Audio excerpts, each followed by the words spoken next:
Сәлеметсіздер ме балалар? Бүгінгі біздің тақырып берел қорымдары. Бұл сабақтан біз не туралы біледі екенбіз? Берел қорымынан табылған олжалар және сақтардың қолданбалы өнері, дүниетанымы туралы сипаттаймыз. Зерттеу сұрағы.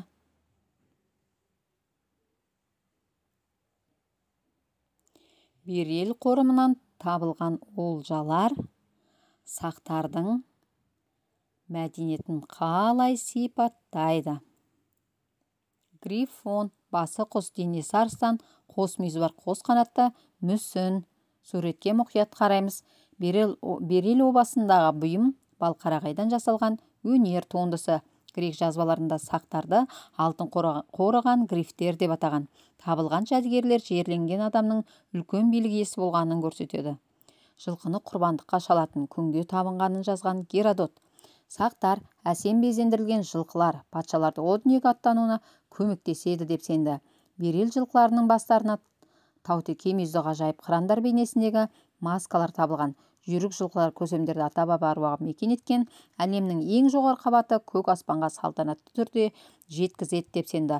Құрбандықтың мәні құдайлардың жүйрігі күнге, жадуарлардың жүйрігін жылқы лайық деген екен. 2,5 мың жыл бұрын сақ өнері қандай болған? Біз сақтардың өнері туралы мол ақпаратты берел қорымының ескерткіштерінен білеміз. Олар ер-тұрмандарын безендіргенде ақ алтынды пайдаланған.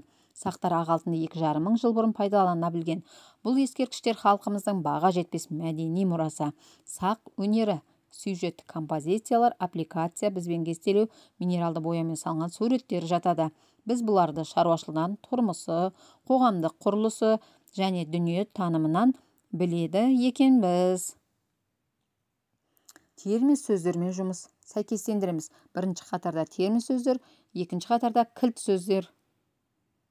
Семантикалық карта. Оқиғалар берілген жылдармен сәйкестендіреміз.